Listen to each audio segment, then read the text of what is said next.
وَإِنَّ مِن شِيعَتِهِ لَإِبْرَاهِيمَ، اور نوح علیہ السلام کے شیعہ میں سے بے شک ابراہیم بھی ایک تھے، ان کی پارٹی، ان کی جماعت سے. اِذْ جَاءَ رَبَّهُ بِقَلْبٍ سَلِيمٍ، جبکہ وہ اپنے رب کے حضور اس حال میں حاضر ہوئے کہ وہ سلیم الفطرت دل کے ساتھ آئے، پرورٹڈ نیچر نہیں تھی، توحید کے اوپر تھے.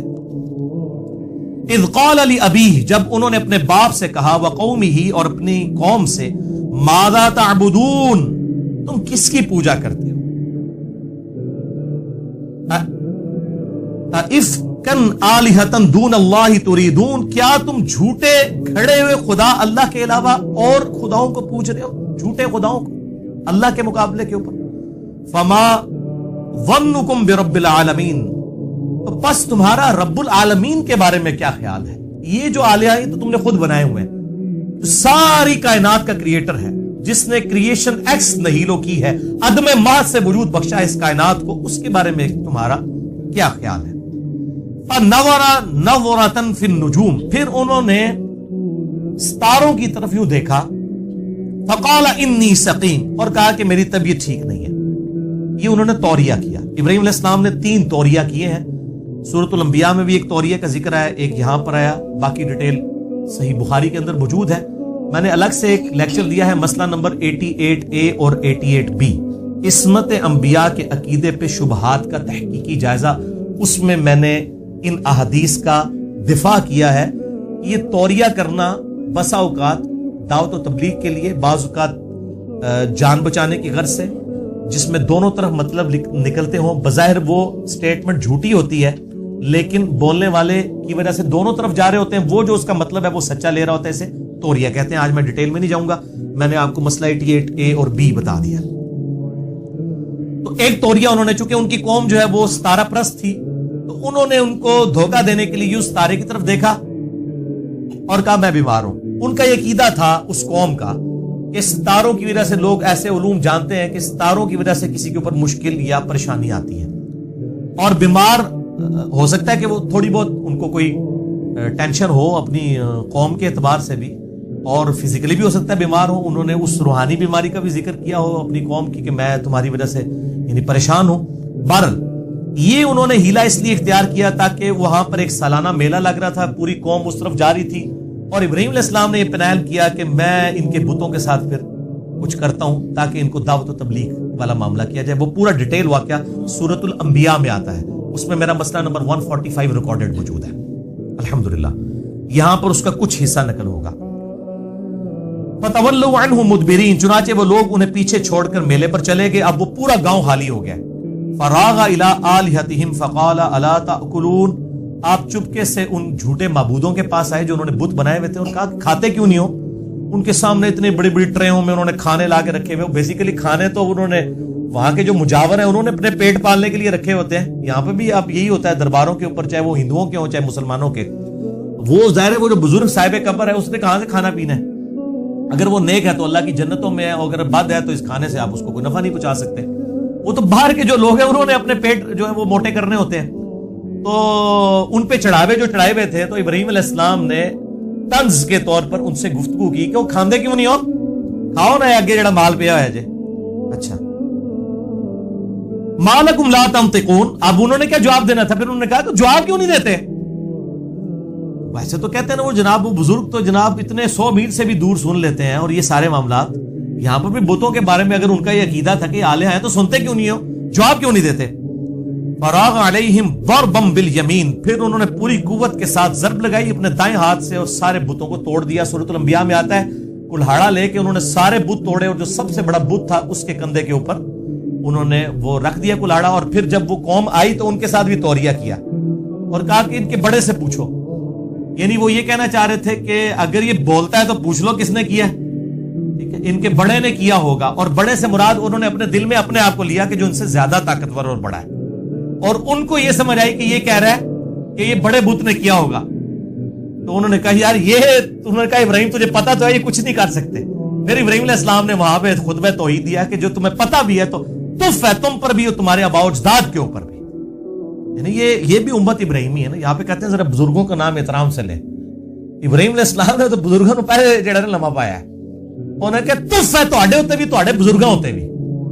کہ تسی لوگ بے دلیل اس طرح کے معاملات میں. اب یہ مثالیں لا کے دیتے ہیں. وہ دیکھیں جی حضرت موسیٰ علیہ السلام کو اللہ نے کہا فرعون سے اس طرح بات کرنا.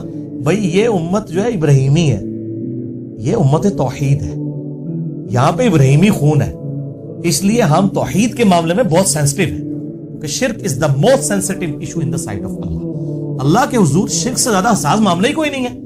کیٹاگوریکل قرآن حکیم میں سورۃ النساء کی آیت نمبر 48 اور 116 میں مینشن ہوا ان اللہ لا یغفر ان یشرک بہ ویغفر ما دون ذلک لمن یشاء. بے شک اللہ شرک کو کبھی معاف نہیں کرے گا, اس کے علاوہ ہر گناہ معاف کر دے گا, وہ بھی اوپن لائسنس نہیں, جس کے لیے چاہے گا.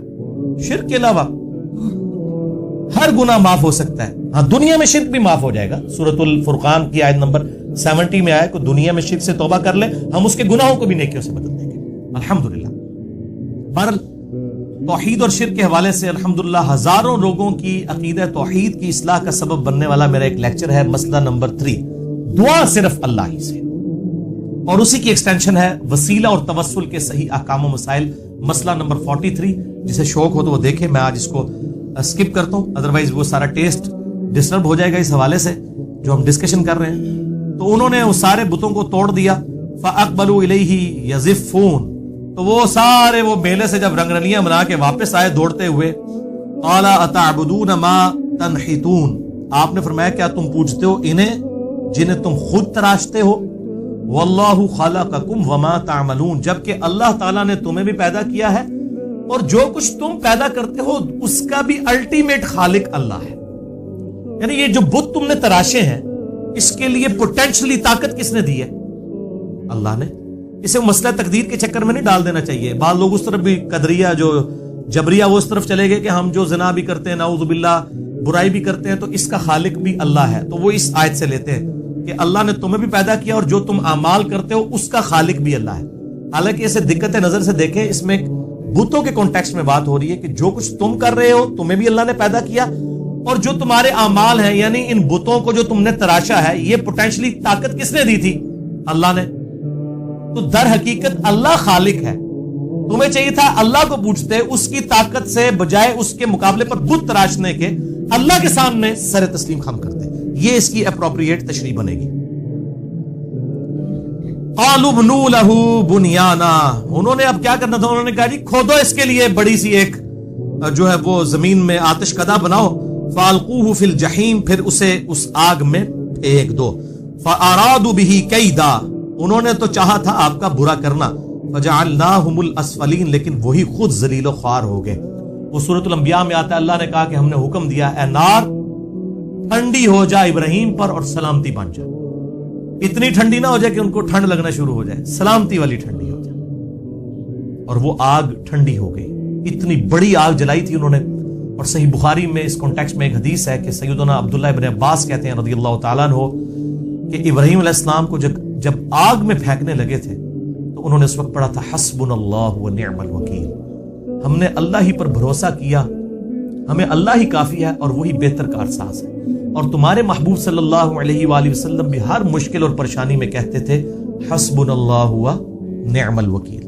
میرا ایک کلپ بھی یوٹیوب پہ لاکھوں لوگ دیکھ چکے ہیں, مصیبت اور پریشانی سے بچاؤ کے 3 وظائف, حسبنا اللہ و نعم الوکیل, یا حی یا قیوم برحمتک استغیث, اور لا الہ الا انت سبحانک انی کنت من الظالمین. احادیث کے ریفرنسز کے ساتھ میں نے ڈیٹیل سے ڈسکس کیے, میں نے صرف اشارتاً بات کر دی. تو اللہ تعالیٰ ماتا ہے انہوں نے برا چاہا تھا لیکن اللہ نے ان کو ذلیل و خوار کر دیا. وقال انی ذاہب الی ربی سیہدین, انہوں نے کہا میں تو اپنے رب کی طرف جا رہا ہوں, وہ میری رہنمائی کرے گا. یعنی جبلی ہدایت پہ تو ابراہیم علیہ السلام تھے, انہوں نے شرک کبھی نہیں کیا. نبی ہمیشہ سے اللہ کی حفاظت میں ہوتا ہے لیکن مبعوث بعد میں ہوتا ہے جب اللہ چاہتا ہے. حضرت عیسیٰ علیہ السلام کو ماں کی گود میں مبعوث کر دیا, ہمارے محبوب صلی اللہ علیہ وآلہ وسلم کو 40 سال کی عمر میں مبعوث کیا, لیکن اللہ کی حفاظت میں تھے. وہ 40 سال کی زندگی بھی اللہ نے دلیل بنائی ہے سورہ یونس کے اندر آیت نمبر 15 میں, کہ نبی فرما دیجئے میں اتنا عرصہ تم میں رہوں. کوئی ایسی بات مجھ سے دیکھی ہے جو اگر میں یہ دعویٰ کر رہا ہوں یہ کتاب اللہ کی طرف سے آئی ہے, میں نے کسی فلاسفر کی شاگردگی نہیں کی, میں نے کسی شاعر کی سامنے جو ہے وہ دوزانوں نہیں بیٹھا جا کے, میں نے ایسا کلام کیسے, یہ سوائے اس کے کہ یہ ڈیوائن سورس ہے اس کا. تو اللہ تعالیٰ ماتا ہے جب انہوں نے دعا کی ربی حبلی من الصالحین, اور انہوں نے یہ دعا کیا اللہ مجھے کوئی نیک بچہ عطا فرما. فبشرناہ بغلام حلیم, تو اللہ فرماتا ہے ہم نے ان کو خوشخبری دی ایک حلیم فرزند کی، صابر و شاکر، برداشت والا، یعنی سیدنا اسماعیل علی نبینا علیہ الصلوۃ والسلام، ہمارے محبوب صلی اللہ علیہ وآلہ وسلم کے جد امجد۔ ابراہیم علیہ السلام کے 2 بیٹے ہیں، تورات کے اندر بھی موجود ہے، باقی کچھ ٹیمپر ہو گیا کہ انہوں نے اسحاق کو ذبیح اللہ کہہ دیا۔ ہمارے اہل سنت کی بعض کتابوں میں بھی، المصنف ابن ابی شیبہ، المستدل الحاکم، ایون تاریخ تفسیر تبری میں بھی ہمارے اہل سنت کے بھی کچھ مفسرین کا یہ خیال ہے کہ ذبیح اللہ حضرت اسحاق ہیں، اسماعیل نہیں ہے۔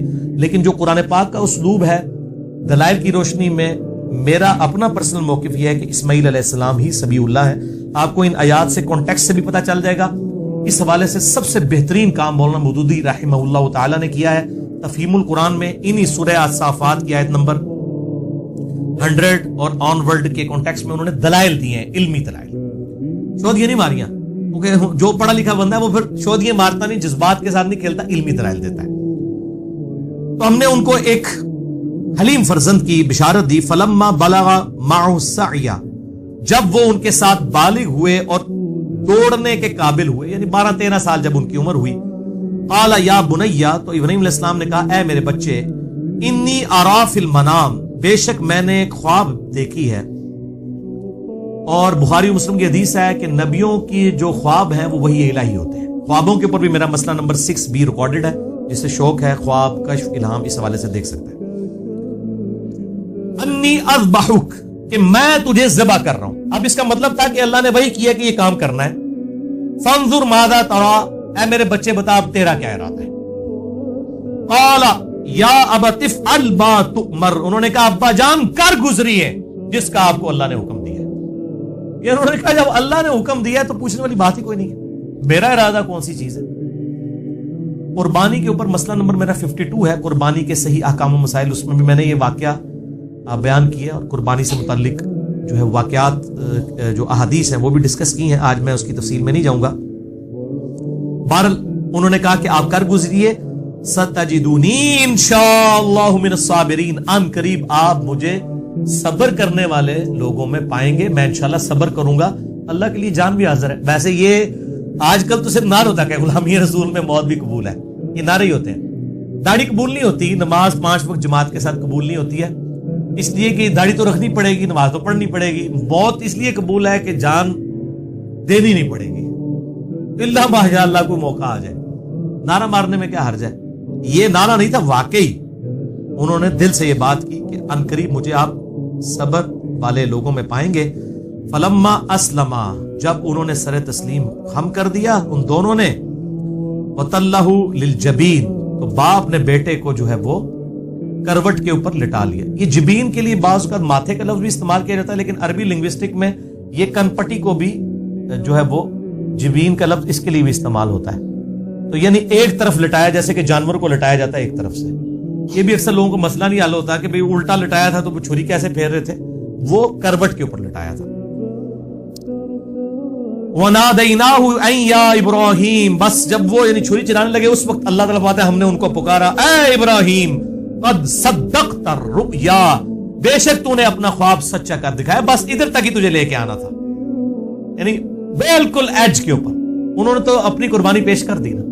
اور یہ اسماعیل علیہ السلام سے بڑھ کر حضرت ابراہیم علیہ السلام کی قربانی تھی۔ 87 سال کی عمر میں رو رو کے ایک بچہ مانگا، باپ کی عمر ہوگی 99 ایئرز، بچہ 12 سال کا، اور بڑھاپے کا سہارا ایک ہی بیٹا، اس کی بھی قربانی مانگ دی جائے۔ تو میں اس لیے کہتا ہوں کہ اس جھگڑے میں نہیں پڑنا چاہیے کہ یہ اسماعیل علیہ السلام تھے یا اسحاق علیہ السلام تھے، اختلاف ہے، کبھی دلائل اسماعیل علیہ السلام کی طرف ہے، اصل چیز یہ کہ یہ تو ابراہیم علیہ السلام کی قربانی ہے۔ سورۃ البقرہ میں اللہ تعالیٰ میں جب ہم نے ابراہیم کو آزمایا تب وہ کامیاب ہوا ان آزمائشوں کے اندر۔ آج دیکھ لیں، آج سنت ابراہیمی زندہ ہے، ہم بھی یعنی ابراہیم علیہ السلام کی نسبت سے بات کرتے ہیں۔ قرآن حکیم میں ہمیں کہا گیا لقد کان لکم فی رسول اللہ اسوۃ حسنہ، تمہارے لیے رسول اللہ کی زندگی میں اسوہ حسنہ ہے صلی اللہ علیہ وآلہ وسلم، اور نبی صلی اللہ علیہ وآلہ وسلم کو کہا گیا آپ کے لیے ابراہیم کی زندگی میں اسوہ حسنہ ہے۔ یعنی یہ ما کان ابراہیم یہودی ولا نصرانی، ابراہیم نہ تو یہودی تھے نہ نصرانی تھے، ولکن کان حنیفا مسلما وما کان من المشرکین، بلکہ وہ اکیلے ٹوٹ کر ایک اللہ کے ہو گئے تھے، وہ مسلم تھے، حنیفہ تھے، اور مشرکوں میں نہیں. یہ امام حنیفہ والا حنیفہ نہیں ہے, اس میں ہے آتی ہے, اس میں الف ہے. حنیفہ سب سے ٹوٹ کر ایک اللہ کا ہو جانے والا. تو ابراہیم علیہ السلام سب سے ٹوٹ کر ایک اللہ کے ہو گئے ہوئے تھے. تو یہ امت حنیفی امت ہے. ابراہیم علیہ السلام سب سے ٹوٹ کر ایک اللہ کے ہو گئے ہوئے تھے. نہ ابراہیم علیہ السلام یہودی تھے نہ عیسائی تھے. اور ڈاکٹر اسرار صاحب رحمہ اللہ تعالی, اللہ تعالیٰ ان کی غلطیاں معاف کرے, ان کو نیک کاموں کا اجر دے, وہ جب یہ آیت پڑھا کرتے تھے تو کہا کرتے تھے کہ ابراہیم علیہ السلام نہ یہودی تھے نہ عیسائی تھے بلکہ وہ تو مسلمان تھے. تو وہ کیا کرتے تھے کہ مسلمانوں, نبی صلی اللہ علیہ وسلم نہ سنی تھے نہ شیعہ تھے, وہ بھی مسلمان تھے, تو آپ بھی مسلمان ہو جاؤ. اور حقیقت بات ہے, قرآن حکیم میں نہیں آیا قل اننی ہدانی ربی الی صراط مستقیم. اے نبی فرما دیجئے صلی اللہ علیہ وآلہ وسلم, مجھے تو میرے رب نے سیدھا راستہ دکھا دیا ہے. دین القیم ملت ابراہیم حنیفہ, وہ دین جو کہ قائم ہے ابراہیم علیہ السلام کی ملت پر, جو سب سے ٹوٹ کر اللہ کے ہو گئے تھے. وما کان من المشرکین, ابراہیم مشرک نہیں تھے. قل ان صلاتی ونسکی ومحیای ومماتی للہ رب العالمین. اے نبی صلی اللہ علیہ وآلہ وسلم یہ بھی فرما دیجئے کہ بے شک میری نماز, میری قربانی, میرا جینا, میرا مرنا سب اللہ کے لیے ہے جو سارے جہانوں کا پالنے والا ہے. لا شریک لہ, میں اس کے ساتھ کسی کو شریک نہیں ٹھہراتا. وبذالک امرت وانا اول المسلمین, اور اسی کا مجھے حکم بھی ہوا ہے اور سب سے پہلا مسلم, فرما بردار, تابع فرمان اپنے رب کا میں ہوں, سب سے پہلے میں مسلم. نبی صلی اللہ علیہ وآلہ وسلم سنی شیعہ کی تفریق سے بلند تھے. الحمدللہ ہمیں بھی اپنے آپ کو مسلمان کہنے پر فخر محسوس کرنا چاہیے. ان ھذا لہو البلاء المبین. قربان جائیں ابراہیم علیہ السلام کے, یار جس کو اللہ کہہ رہا ہے کہ ابراہیم علیہ السلام کو اللہ فرماتا ہے بے شک یہ بہت بڑی آزمائش ہم نے ڈال دی تھی ابراہیم کے اوپر. یعنی ہم تو کہتے ہیں نا کہ اللہ تعالیٰ کے لیے کچھ بڑا کام کر جائیں, اللہ فرماتا ہے ہم نے بہت بڑی آزمائش ڈالی ابراہیم کے اوپر, وہ کامیاب ہوئے. وفدیناہ بذبح عظیم, اور ہم نے بچا لیا ایک عظیم فدیے کے. بس مسند احمد میں ڈیٹیل آتی ہے کہ وہ ایک مینڈا نازل ہوا تھا اور اس کے سینگ جو ہیں وہ خانہ کعبے کے اندر موجود تھے, حتیٰ کہ جب یزید نے جو ہے وہ عبداللہ ابن زبیر پہ چڑھائی کی اور منجنیق سے خانہ کعبہ شہید ہو گیا, جو صحیح مسلم میں بھی ڈیٹیل آتی ہے اس کی کتاب الحج چیپٹر کے اندر, تو وہ مینڈے کے جو سینگ پچھلے سمجھ لیں آپ 3,500 سال سے وہاں پر موجود تھے, وہ پھر جل گئے اس میں. وَتَرَكْنَا عَلَيْهِ فِي الْآخِرِينَ, اور ہم نے ان کا ذکر خیر بعد میں آنے والوں میں چھوڑ دیا. ہے نا ذکر خیر. آپ دیکھیں کہ دنیا کے کروڑوں مسلمان ہر سال قربانی کرتے ہیں, اس کو سنت محمدی نہیں کہتے صلی اللہ علیہ وآلہ وسلم, سنت ابراہیمی کہتے ہیں. حج بھی کرتے ہیں, سنت ابراہیمی کہتے ہیں. حالانکہ ابراہیم علیہ السلام کے بارے میں تو قرآن میں آتا ہے کہ ایک لوط ان پر ایمان لایا, ان کے گھر والے چند. ابراہیم علیہ السلام پہ بہت تھوڑے لوگ ایمان لے کے آئے, لیکن اللہ کے حضور کوانٹٹی, اتھارٹی, اتھینٹسٹی نہیں ہے, کوالٹی ہے, چاہے اکیلا ابراہیم ہو. اس لیے تو سورۃ النحل میں اللہ نے فرمایا ابراہیم اکیلا ہی پوری امت تھا. اکیلا اس لیے پوری امت تھا کہ وہ ہی اکیلے تھے, 20 بچے تو چلے ساتھ ہوتی ہیں. ایک لوط علیہ السلام ان پہ ایمان لائے, ان کو بھی اللہ نے مبعوث کر دیا پیغمبر بنا کے. تو اگر کوانٹٹی کے اوپر فیصلہ ہونا ہوتا تو ابراہیم علیہ السلام دنیاوی طور پہ تو ناکام ہوئے, لیکن اللہ کے حضور کامیاب ہے. آج دیکھ لیں جتنے آسمانی مذاہب ہیں, چاہے یہودی ہوں, عیسائی ہوں, مسلمز ہوں, ان کا نام رسپیکٹ سے لیتے ہیں.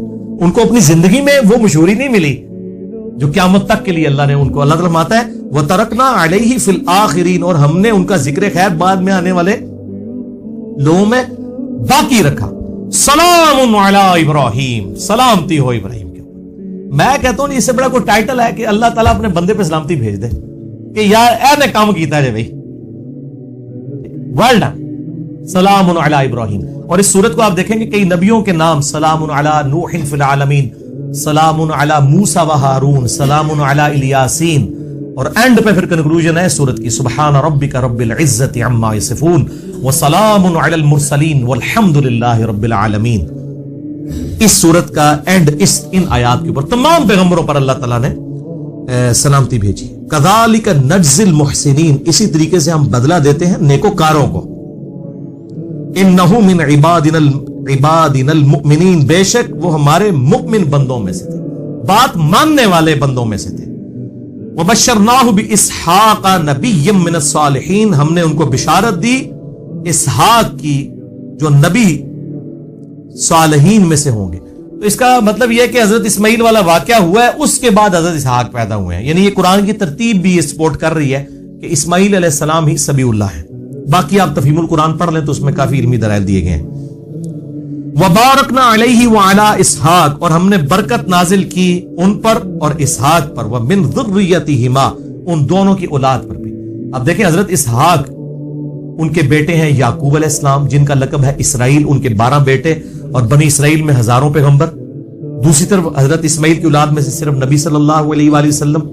بہرحال دونوں بچوں کو اللہ نے نبوت کے لیے چن لیا اور ان کی اولاد میں نبوت کو باقی رکھا. ومن ذریتہما، اور ان کی نسل میں سے محسن، نیک لوگ بھی ہیں، وظالم لنفسہ، اور ایسے لوگ بھی ہیں جو اپنی جانوں پر ظلم کرنے والے ہیں. یعنی یہ نہیں ہے کہ ابراہیم علیہ السلام کی نسبت مل گئی ہے تو ارسطے ہی خیران ہے، انج نہیں ہے. یعنی وہ نسبت کے باوجود نسبت والے کام کرنے والے لوگ نہیں موجود ہیں. اب دیکھ لیں ایک طرف ہاشمی خاندان کتنا اعلیٰ خاندان ہے، اسی ہاشمی خاندان میں ابو لہب بھی ہے، اس میں نبی علیہ السلام بھی ہے. تو وہ اللہ تعالیٰ مطلب اپنے بندوں کو اٹھاتا ہے. ایسا نہیں ہے کہ کوئی خاندان فی نفسے ہی برا ہوگا. میں اپنی بات کرتا ہوں کہ ہمارا یعنی مغل خاندان ہے، مرزا فیملی سے، اسی میں ایک غلامت قادیانی دجال جیسا بندہ پیدا ہوا ہے، اور اسی خاندان کے اندر وہ دین اکبر کا دعویٰ کرنے والا یعنی جو جلال الدین اکبر تھا اس نے بھی کس قسم کی گمراہی پھیلائی، اور اس میں ایسے لوگ بھی آئے جنہوں نے دعوت و تبلیغ کے حوالے سے کام کیا. تو فی نفسی ہی خاندان کوئی برا نہیں ہوتا، اور نہ اسلام اس میں بلیو کرتا ہے کہ کسی کا خاندان جو ہے اب ریجیکٹڈ ہو گیا. نہیں، آل امیہ میں کتنے لوگ ہیں جو سیدنا علی کے شیعہ میں شامل تھے، سیدنا علی کے سپورٹر تھے جنگ صفین میں، حالانکہ آل امیہ سے تھے. اور بنو ہاشم میں چند ایک لوگ ایسے تھے جو ہے وہ حضرت معاویہ کے ساتھ مل گئے رضی اللہ تعالیٰ عنہ. تو یہ نہیں ہوتا کہ مطلب کوئی خاندان کی وجہ سے کسی، ہاں اگر خاندان بھی ہو، اعمال بھی اچھے ہوں تو پھر نسبت فائدہ دیتی ہے. پھر حسن و حسین ہی جنت نوجوانوں کے سردار ہیں، پھر فاطمہ ہی جنتی عورتوں کی سردار ہیں. تو یہ دونوں ایکسٹریمز ہیں. ایک طرف وہ لوگ ہیں جو صرف نسبت کو لیے بیٹھے ہوئے ہیں، اور دوسری طرف وہ لوگ ہیں جو نسبت کا ڈینائی کیے بیٹھے ہوئے ہیں. حالانکہ درمیان میں موقف یہ ہے کہ نسبت کا فائدہ تب ہے جب کوئی شخص اپنے اعمال صحیح کرے تو پھر نسبت واقعی فائدہ دیتی ہے. دیکھیں نا اللہ تعالیٰ نے بنی اسرائیل کو بھی کہا انی فضلتکم علی العالمین، ہم نے بنی اسرائیل کو سارے جہان والوں پر فضیلت دی تھی، نسل ہونے کی وجہ سے دی تھی نا. اور اب بنو اسماعیل کو فضیلت دی ہے. بخاری مسلم کی حدیث ہے کہ قیامت تک خلافت صرف قریش میں رہ سکتی ہے، بنو اسماعیل کے اندر. کیا دوسرے مسلمان نہیں ہیں؟ لیکن قریش کو اللہ تعالیٰ نے چن لیا ہے، جیسے بنی اسرائیل کو چنا تھا اب بنو اسماعیل کو. اس لیے آپ دیکھیں کہ آخری خلیفہ جو ہوں گے مسلمانوں کے جو پوری دنیا میں خلافت قائم کریں گے، مسئلہ نمبر 127B میں نے امام محمد بن عبداللہ المہدی رضی اللہ تعالیٰ عنہ علیہ السلام کے بارے میں ریکارڈ کروایا 12 صحیح الاسناد حدیث کی روشنی میں. اور وہ بھی ہاشمی خاندان سے ہوں گے، سیدہ فاطمہ کی اولاد میں سے ہوں گے. ابو داؤد میں، مسند احمد میں اور کتابوں میں احادیث موجود ہیں. تو وہ بنو اسماعیل میں سے نبی علیہ السلام کی اولاد میں سے سید ہوں گے. لیکن ایک سید وہ ہے جو صرف نام کا ہی سید ہے، اور پھر ظلم یہ کرتے ہیں کہ وہ عام لوگوں کو کہہ رہے ہوتے ہیں کہ امتی یہ بات کر رہا تھا. بھائی اسی تو آڈے امتی نہیں، اللہ دے بندے ہو، اسی نبی علیہ السلام دے امتی ہیں. امتی ہونے میں تو ہم دونوں برابر ہیں. جیسے بشر ہونے میں انبیاء اور عام انسان برابر ہیں، مرتبے کی بات نہیں ہو رہی بشر ہونے میں، سپیشیز میں. اسی طریقے سے جہاں تک امتی ہونے کا تعلق ہے تو چاہے وہ بنو اسماعیل میں سے ہو، بنو اسرائیل میں سے ہو، یا کوئی ترک ہو، چاہے کوئی جٹ ہو، رائی ہو، کوئی مغل ہو، کوئی چودھری ہو، سب کے سب جو ہے وہ امتی ہونے میں تو برابر ہے نا. باقی مرتبے میں اب آپ دیکھ لیں، پھر وہ جو محنت کرے گا وہ آگے نکل جائے گا. اب قریش ہی میں یعنی بالکل نچلے درجے کے 2 خاندان تھے، بنو تیم اور بنو عدی. ہمارے پہلے 2 خلیفہ راشد جو ہیں وہ ان 2 خاندانوں میں سے. اعلیٰ خاندان نہیں تھے وہ، حضرت ابوبکر اور حضرت عمر. آل امیہ چلیں کوئی اعلیٰ درجے کا خاندان حکومتی لیول پہ تھا. تیسرے خلیفہ حضرت عثمان ان میں سے ہوئے، اور چوتھے تو خیر ہاشمی تھے، سیدنا علی بن ابی طالب رضی اللہ عنہم اجمعین علیہم السلام. تو اسلام نے ذات پات ان ساری چیزوں کو ایڈریس ضرور کیا ہے اس حوالے سے، لیکن جو نسبت ہے وہ فائدہ ضرور دے گی اگر اعمال ہوں گے. اگر اعمال نہیں ہے تو نوح علیہ السلام کا بھی اللہ نے کہا یہ تیرا بیٹا ہے لیکن اس کے اعمال تیرے والے نہیں، یہ تیرا بیٹا ہی نہیں ہے. وہ اہل البیت سے خارج کر دیا. یہاں پہ لوگ وہ جناب سیدوں کے احترام کے لیے ایسے ہاتھ باندھ کے کھڑے ہو جاتے ہیں، چاہے وہ پوڈری، چرسی، افیمی قسم کے، وہ مطلب بے نمازی قسم کے لوگ ہیں، ان کو رسپیکٹ کہہ رہے ہیں. ہم نبی علیہ السلام کو رسپیکٹ دے رہے ہیں. بھائی نبی علیہ السلام کو رسپیکٹ دینے کے لیے ضروری ہے کہ کسی پوڈری چسی کو آپ نے رسپیکٹ دینی ہے؟ تھوڑے سید نے اور بامل سید کوئی نہیں ہے، اس کو رسپیکٹ دیں. پہلے یہ لوگ اپنے جد امجد کو رسپیکٹ دیں کہ ان کے لیے بدنامی کا باعث نہ بنے کہ سید ہونے کا دعویٰ بھی کر رہے ہیں اور نسبت جو ہے وہ دعوے دار ہیں اور اعمال وہ نہیں ہے. میرا اپنا انجینئرنگ یونیورسٹی میں کلاس فیلو تھا اور وہ سید تھا لیکن قادیانی تھا. وہ اب اس کی وہ نسبت اس کو مطلب وہ نفع دے دے گی کہ وہ اب وہ ایک غلط ٹریک کے اوپر چڑھ گیا تو اب وہ نسبت کی وجہ سے اس کو نفع ہو جائے گا. تو چلے اگر میں کہتا نا وہ سنی تھا شیعہ تھا تو آپ ایک دم کان میں کھڑے ہونے. اب قادیانی سن کے تو سارے لگے نہیں یار، یعنی سید جڑے قادیانی بھی ہیں ٹھیک ہے، حالانکہ کتنا گمراہ کن عقیدہ ہے ختم نبوت کے حوالے سے. تو مطلب نسبت کام دے گی اگر اعمال درست ہوں گے. تو یہ دونوں ایکسٹریمز ہیں، اس میں جو ہے درمیان کا راستہ جو ہے وہ یہ ہے کہ نسبت کے ساتھ اعمال بھی ہونے چاہیے. خالی نسبت کوئی شے نہیں ہے جب تک اعمال درست نہیں ہوں گے، اور اعمال کے ساتھ نسبت فائدہ دے گی. خود دیکھیں ہمیں جو نسبت حاصل ہے کہ بخاری مسلم کی حدیث ہے کہ قیامت والے دن سب سے پہلے امت محمدیہ کا حساب ہوگا صلی اللہ علیہ وآلہ وسلم، اور جنت میں کوئی داخل نہیں ہوگی امت جب تک میری امت داخل نہ ہو. حالانکہ ہم سب سے اینڈ پہ آئے ہیں، تو ہمیں کس کی نسبت نے فائدہ پہنچایا؟ نبی علیہ السلام کی نسبت نے انشاءاللہ تعالی. تو نسبت کا فائدہ سب کو مل رہا ہے، صرف سیدوں کو نہیں مل رہا، ہمیں بھی مل رہا ہے. ٹھیک ہے الحمدللہ. ہم بھی یعنی انڈائریکٹلی آل محمد میں ہم بھی شامل ہیں. محمد والے تو ہیں نا، ایک تو آل محمد وہ ہے ظاہر اہل بیت ہے، وہ تو نہیں ہم، لیکن آل محمد والوں میں تو ہم بھی شامل ہیں الحمدللہ. اور یہ نسبت ہمارے ساتھ ہے. کاش ہم اسی نسبت پہ فخر کریں، اپنے آپ کو حنفی، شافعی، مالکی، جعفری، وہابی، سنی، شیعہ اس قسم کے ٹرمز کی بجائے اپنے آپ کو اگر کوئی نسبت ہی لگانی ہے تو محمدی کہیں. اور نبی علیہ السلام نے دیکھیں محمدی بھی نہیں، اس سے بھی اوپر چلے گئے. سورۃ الحج کی آیت نمبر 78 کے اندر وَسَمَّاكُمُ الْمُسْلِمِينَ مِنْ قَبْلُ وَفِي هَذَا، اللہ تعالیٰ کے محبوب پیغمبر ابراہیم علیہ السلام نے تمہارا نام مسلم رکھا تھا، اور اس قرآن کے اندر اللہ نے تمہارا نام مسلمان، فرما بردار رکھ دیا ہے، تابع فرمان. اسی پہ ہمیں فخر محسوس کرنا چاہیے.